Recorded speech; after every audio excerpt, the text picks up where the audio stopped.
Hey guys, welcome back to another episode. This is Lauro, your host with Exploit Brokers. I got some interesting articles involving criminals using AI for some really cool things, and well, not cool for the people who are getting hurt by it, but kind of cool from a technical aspect. As the Dark Knight movie says, some men aren't looking for anything logical like money. They can't be bought, bullied, reasoned, or negotiated with. Some men just want to watch the world burn. And although some men do want to just watch the world burn, you have a lot of criminals who want to make money off it. And that's what they are using AI for. So let's jump into it. Today we're facing an unprecedented array of data breaches, hacking attempts, and surges in digital crime. Why is there such a widespread amount, and how little is noticed in our everyday lives? Malware, dark sites, brute forcing, zero-day script kiddies, and nation-state hackers are all on the rise. Learn more about the threats we face and gain a bit more knowledge than yesterday. Hey everyone, another episode of Exploit Brokers is coming to you now. Hey guys, welcome back to another episode. Please do me the favor, hit that bell notification and subscribe button if you're on YouTube. It helps feed the algorithm, and hit the follow or subscribe button on whatever podcast, whether that's Google Podcasts, which I believe is going away, Apple Podcasts, or Spotify, or wherever you listen to your podcast. It would greatly help us. I would be very grateful and happy to have you guys around, and let's spread this to as many people as we can. Let's dive into the episode. Alright, so jumping into the first article by The Guardian. BBC presenter's likeness used in advert after firm tricked by AI generated voice. Exclusive: Liz Bonnin's face used on insect repellent ads after fake message ostensibly granted permission. So let's go ahead and jump into the article. There was something strange about her voice, they thought. It was familiar, but after a while it started to go all over the place. Science presenter Liz Bonnin's accent, as regular BBC viewers know, is Irish. But this voice message, ostensibly granting permission to use her likeness in an ad campaign, seemed to place her on the other side of the world. So, this is kind of an interesting way that AI and tech is being used by criminals. Not exactly cyber, but still, it's a criminal use of tech, which, cybersecurity tends to touch on a lot. One interesting part about AI is, although it's getting really uncanny and really close to what's going on, you have stuff like this where it is very close, it's very good likeness, but after a while it begins to degrade. You had even there's a thing called a Vocaloid singer way before the modern 2024-2023 era called Miku, I believe, and that was it's obviously almost auto-tuned sounding, auto-generated voice. And there's a lot of cool projects to try to create text-to-speech, right? AI is getting to the point where if you have enough data, you can essentially train a very, very close clone of voice, but there's still a lot of artifacting that tends to happen. They're getting better at it. We've seen stuff like the Sora AI that's getting really good at video, Midjourney, or those AI image generation contents, AI image generators that are getting really good at generating images, right? But no one's talking about audio. I've been messing around with a few of audio generation AIs, and they're pretty interesting to play with and pretty interesting to look at. And in this case, it's just a criminal use of it, right? We're going to go into some other criminal uses of AI right now after this one. There's one article, but let's read this out, talk about it, and give some context. The message, it turns out, was fake. AI generated to mimic Bonnin's voice. Her management team got a hold of it after they saw the presenter's face on online ads for an insect repellent spray this week, something for which she did not sign up. Man, that must be devastating. Could you imagine just waking up and your face is plastered on something that you didn't say the okay to? Man, that's bad. It does feel like a violation, and it's not a pleasant thing, she added. Thank goodness it was just an insect repellent spray and that I wasn't supposedly advertising something really horrid. I mean, yeah, it was just insect spray, right? It's something that most people would agree people buy, right? Whether you're going to go to the pool, well, maybe not the pool, but you're going to go outdoors, go for a walk, go camping or something. Insect repellent's pretty common. Man, it's a good thing this wasn't something really bad or really sensitive, right? Last thing you want is to get a bad cream associated with your name when you weren't aiming to be able to promote that, right? At the very beginning, it does sound like me, but when I sound a bit Australian and then it's definitely an English woman by the end, it's all fragmented and there's no cadence to it, said Bonnin, best known for presenting Bang Goes the Theory and Our Changing Planet. So this is part of the artifacting I was saying, right? When you get these cool AI models and everything, there's still a lot of tech that needs to be developed for it. And the AI models will have a bit of a drop off, right? When humans speak, there's a little bit of that travel of the last letter, if you will. And AI tends to be very abrupt. There's no cadence to it. There's no tone to it. It's very monotone. If you've come across shorts on YouTube that are obviously AI generated, they don't talk the way normal people talk. They're at a very constant cadence, no fluctuation in the voice or in the pronunciation or anything like that. Even now, as you're probably listening to me, right, there's some intonation in my voice. There's the way that I speak and my natural tendencies, versus AI is a very robotic way of speaking. So let's keep going. The person assuming Bonnin's identity gave Carter a phone number and an email address. They also provided him with the contact details from someone pretending to be from the Wildlife Trusts, the charity where Bonnin serves as president. He said the deal was negotiated via WhatsApp and emails. He also claims he spoke to one of the scammers impersonating Bonnin over the phone on at least one occasion. On 13th of March, Carter received a contract via email that he believed was electronically signed by Bonnin. The company sent £20,000, which, if you try to translate to USD, it's probably 23,000. I'm just kind of coming up with a number off the top of my head. It's going to be a bit more. On 13th of March, Carter received a contract via email that he believed was electronically signed by Bonnin. The company sent £20,000, not dollars, so it'd be a little bit more money from a dollar's perspective, to an account linked to a digital bank on the 15th of March. Back statements show images of Bonnin for use in the campaign were sent 5 days later. Further emails sent by Incognito went unanswered. The campaign launched on Monday using quotes and images sent by the scammers. Hours later, Bonnin said on X that she did not agree to any endorsement with the company.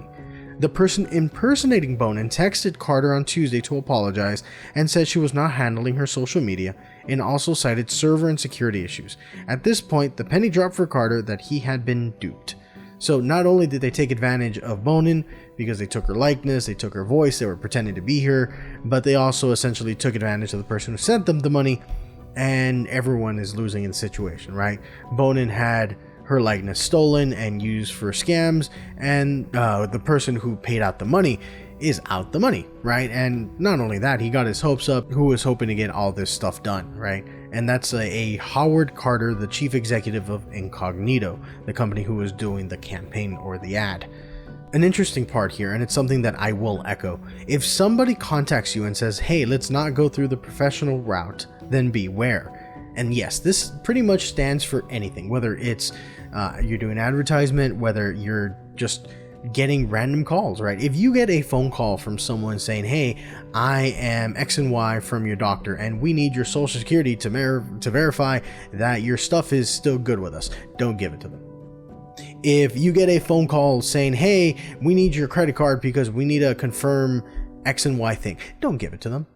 The amount of times that you're going to get a call from someone legitimate telling you, hey, we need your credit card or your social is going to be very few and far in between. And generally the better way to approach it is say, okay, let me call you back. If they give you a phone number, throw it away. Always look up the company or look up the individual that you're trying to get a hold of allegedly from a reputed source and contact them through their website or something else. Now, if this is a random company that you've never heard of and you've never done business with or never interacted with, then just, I'm not saying for sure, but maybe consider blowing it off. Because if they call you from ABC company or XYZ or LMNOP, whatever, if they contact you from this company and say, hey, we need your credit card to update your account because we're going to give you $50. That $50 that they're going to give you is not true, and it's going to cost you pretty much everything on that credit card or more. They might even just steal your identity and run away with it. And if they say, let's not go through professional channels, let's not go through the main platform. You've seen with eBay scams, no, don't worry about messaging me through eBay or through here. Go ahead and text me offline and I can give you a better deal. That generally doesn't happen. It almost never goes well. There might be that one case. So, there might be that one instance that it might, but I wouldn't bet on it. Carter claims he did not get the deal signed off through Bonnin's management agency because the person impersonating her said she was doing us a favor provided we do it direct with her and not involve her main agency. So, if something sounds too good to be true, and the article says, if something sounds too good to be true, it's not true. If there's, we're cutting you a deal, or we're doing this thing, just make it under the table, or make it through this non-official channel, don't do it. The chances of it actually going horribly wrong is significantly higher than I can possibly iterate in this episode. But hey, they went through it. He lost 20,000 pounds, a couple, 22,000, 23,000 USD. I don't know what it translates to, but definitely more than $20,000, right? If you consider what the pounds to USD usually transfers at, or the amount translates to. So 2 AI experts who assessed the voice note agreed it was likely to have been artificially generated. And I mean, that's okay, so even more, right? So there are gaps in recitation speed issues that are consistent with AI generated speech. The dialogue is inconsistent in accent. Copisetti added that the speech quality was unusually clear despite the noise. Whenever you get audio, or right now, there's still a lot of artifacting. It doesn't sound the way that it would like me talking into this microphone. And there's gaps in the way they talk, or in the speed that they talk. There might be a random word that might be a little bit faster than what most people would normally pronunciate it as. And that's something you see because it's still a very early stages of audio generation tech. AI images have definitely come a long way, but if you look at the original stuff to now, it's night and day difference. If you look at the video generation stuff from then to now, it's night and day. I think we're eventually going to see where audio is going to get there, but right now, it's still a problem because you have a lot of people who may not know any better. They're given something that's too good to be true, and that triggers something in our psyche that says, oh, we should take advantage, when in reality, you're going to get taken advantage of. So that's it for this one. It's a very sad story. I feel bad for the company that's out 20,000 pounds. And I feel bad for the BBC presenter that pretty much had her likeness stolen. And I guarantee you that's probably not going to be the last time they're using that likeness to make more money, because once something works, criminals tend to not change it unless they need to. All right, diving into the second article. By Bleeping Computer, malicious PowerShell script pushing malware looks AI written. So, a threat actor is using a PowerShell script that was likely created with the help of artificial intelligence systems such as OpenAI's ChatGPT, Google's Gemini, or Microsoft's Copilot. For those who may be aware of ChatGPT, cool. For those who may be aware of Google's Gemini, cool. For those who may be aware of Copilot, cool. Let me go ahead and break it down for those who haven't. So OpenAI's ChatGPT is what a lot of people have been hearing about in the news, right? It's ChatGPT-3, ChatGPT-4, etc. That's one of the ones that brought the AI really to the spotlight. And then Google's Gemini is Google's response to that, is what they're trying to push to be a ChatGPT equivalent. And then Microsoft's Copilot is not really a GPT, it's much more of a code assistant. So it's a Copilot, right? Something that is helping you pilot something, in this case, code writing. So ChatGPT and Gemini, as far as I'm aware, are what's known as large language models, which take text input and try to predict the output, or what should come after as a result. Think about frequencies, and there's some really cool statistic math that comes behind it, but all you have to really know is they're generally based as text input, text output, versus Microsoft's Copilot is trying to read code and trying to help you. Also text input and text output, but you can chat with your code and do certain things like that, but there's some things I'm not privy to. But all these are what's known as large language models, which is the hot thing that everyone's really talking about, and is what we're seeing come up with all these cool prompts and code and stuff like that. So the adversary used the script in an email campaign in March that targeted tens of organizations in Germany, to deliver the Rhadamanthus information stealer. I'm probably not saying that correctly. An info stealer is a piece of malware, a piece of software that does pretty much what the name implies. It steals any information that it can, whether that's credit card, cookies, saved passwords, anything that might be of financial gain or some sort of benefit to the hacker. AI-based PowerShells deploy info stealer. So, one of the subsections, researchers at cybersecurity company Proofpoint attributed the attack to a threat actor tracked as TA547, believed to be an initial access broker. TA547, also known as Scully Spider, has been active since at least 2017, delivering a variety of malware for Windows, such as Zloader, Turdot, Gootkit, Ursnif, Corebot, PandaBaker, Atmos, and the Android Mazarbot and Red Alert systems. Recently, the threat actor started using the Rhadamanthus module stealer that constantly expands its data collection capabilities. Clipboard, browser, cookies, right? So anything you've done a Control-C on that's in your clipboard, anything that you've searched on your browser, any cookies that might have your session tokens and stuff like that stored, so when you go to a website you don't have to re-log in, or so that way when you're navigating a website you're not prompted for your username and password for every request. All that stuff, if stolen, could open you up to a world of hurt. So Proofpoint has been tracking TA547 since 2017 and said that this campaign was the first one where the threat actor was observed using the Rhadamanthus malware. The info stealer has been distributed since September 2022 to multiple cybercrime groups under the Malware as a Service (MAS) model. Now, the MAS, or the Malware as a Service, is something we're seeing a lot more these days. It's cybercriminal groups who are outsourcing their malware needs to a quote-unquote company, a criminal company in this case. Usually as a criminal company, whether it's individual or multiple individuals operating as a malicious company, if you will.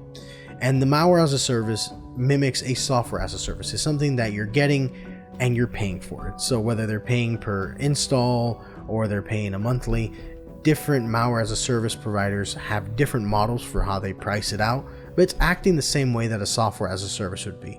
Think anything that you're paying to use their software. So, according to Proofpoint researchers, TA547 impersonated the Metro Cash and Carry German brand in a recent email campaign using invoices as a lure for dozens of organizations across various industries in Germany. So they essentially did a phishing campaign. A quote-unquote legitimate looking email that was used, in this case impersonating the Metro Cash and Carry. I'm not fully sure what that is, but they're trying to be legitimate, sending invoices to these companies, and all you really need is one or two people to open it up for a lot of havoc to ensue.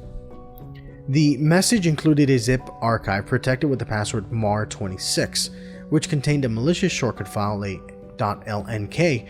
Accessing the shortcut file triggered the PowerShell to run a remote script. Here's the really cool and interesting part. You're seeing a lot of LNK files being used, and an LNK file is a shortcut file. Have you ever had where you have this icon on your desktop and you double click it and it opens the application? That's generally not the application itself. That's generally a file that points to where that application is stored and then will execute that. So in this case, Proofpoint found this PowerShell script decoded the base64 encoded Rhadamanthus executable file stored in a variable and loaded it in as an assembly into memory and then executed the entry point of the assembly. So what does that mean? Let me decode that for you. Decoding the base64 means that they got the Rhadamanthus executable file and they encode it in a way that brings down the file smaller, because base64 means, if I'm recalling the exact terminology, 64 different characters that can be used to encrypt something. And that's great because if you have ASCII or something else, you can store a lot of information in base64, send that across the internet, and then decode it. It's not encryption, it's not a hash, it's more of a cipher, if you will. You're translating stuff to make it easier to transmit on the internet. That's stored as an executable file, which means the whole .exes, or a lot of applications are using the .exe, something you can run as an application. And it's loaded in as an assembly into memory and then executed. And they do this, and they even touch on it here. The researchers explain that this method allowed the malicious code to be executed in memory without touching the disk. This is great. You don't want malware, at least from a criminal or a cyber criminal or hacker perspective, you don't want malware to touch disk. The moment it touched disk, that means that there's a copy of it stored somewhere on a disk. Even if you delete it, a lot of operating systems do a soft delete where they'll delete what points to the file, but there's still ways to do like file recovery.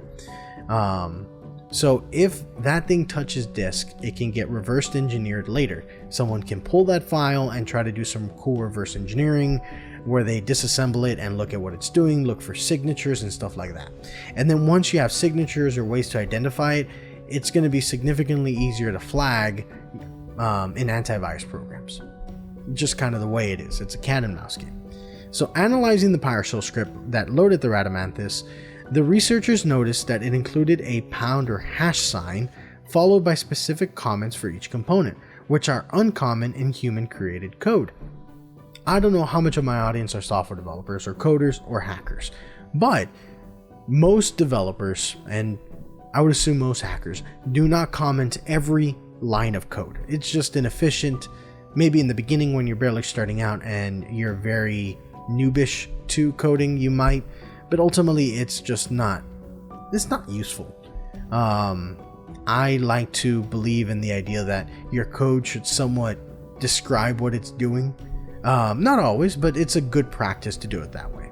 And here you have something like hash or pound sign replaced with your actual base 64 string. This sounds like there's been instructions given to you, which developers will usually use comments more as a way to describe what a function does or to describe some weird hiccup in the code. Whether it's, hey, this has to get loaded before X thing runs or Y thing runs, or hey, I don't know why it's doing this, but this is doing, and then putting a to-do, which is kind of like a to-do list of going back to look at it later. The researchers note that these characteristics are typical to code originating from generative AI solutions like ChatGPT, Gemini, or Copilot. While they cannot be absolutely certain that the PowerShell code came from a large language model, LLM, the researchers say that the script context suggests the possibility of TA547 using generative AI for writing or rewriting the PowerShell script.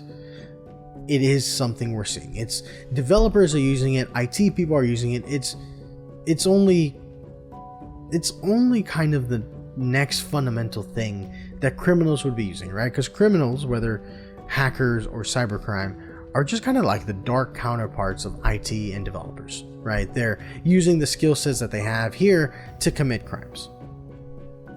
Now, Bleeping Computer, it says Bleeping Computer used ChatGPT 4 to create a similar PowerShell script, and the output code looked like the one seen by Proofpoint, including variable names and comments, further indicating that it is likely AI that was used to generate the script. And that right there is the big tidbit of what we see. ChatGPT is not original. It essentially respins information that it has built up within its neural network. That is a very oversimplified explanation, right? But if you give it a simple prompt, the chances of it producing similar code or etc. for someone else is very high. Once you get into much more complex prompts, and that goes into the world of prompt engineering, which I won't touch on this episode, but the more complex of a prompt you give it, the more complex information and details and just things that you give the LLM in a prompt, the more original or the more complex the output would be.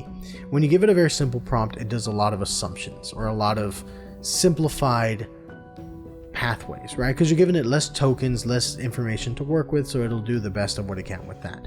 The more details you give it, the more robust a solution you would hope to get. Kind of like if you're giving instructions to someone or like a little kid, you give them instructions, you assume they know everything you know, but they probably don't. Now, some really cool thing, right, is that in mid-February, OpenAI announced that it blocked accounts associated with state-sponsored hacker groups Charcoal Typhoon, Salmon Typhoon, China, Crimson Storm, Iran, Emerald Sleet, North Korea, and Forest Blizzard, Russia, abusing ChatGPT for malicious purposes. So you already know that there's state-sponsored hackers or other hackers that are using these code generation things to find ways to either scope out enemies, to do recon because it's a very smart Google search, to help them write code because it's a really cool AI co-programmer and things like that, right? It's changing the way that a lot of cyber and threat stuff is happening, and really it's just the beginning. There's a lot more stuff to come. There's a lot more cooler stuff happening. There's cybersecurity tools that are being ramped up around it. There is AI that's being used to detect hacking attempts and other stuff, and we're only going to see more and more of it ramp up. I'm a firm believer that you have AI and you have cybersecurity, and at some point they're going to mix extremely heavily, because AI is already mixing heavily with most development environments or developers' workflows. Most developers have at least touched ChatGPT or some AI tool. Not all, but it's becoming more and more prevalent. Certain IDEs already include it. I am very much involved in the world of like C#.net, and Visual Studio allows you to have the Microsoft Copilot installed. VS Code, I believe, also does the Copilot. There's just so many possibilities for using this. There's so many things to do with it, and it can be a wonderful force for good, but as we're seeing here, it can also be a massive force for bad. I'm really curious to see where this comes. But guys, I want to thank you for tuning in. I hope you enjoyed this episode. Please give this a like and a subscribe, and hit the bell notification icon if you're on YouTube. Please subscribe, follow, and give us a rating if you're on Spotify or Apple Podcasts or wherever you listen to your podcast. This has been Lauro with the Exploit Brokers, and I'll see you in the next one.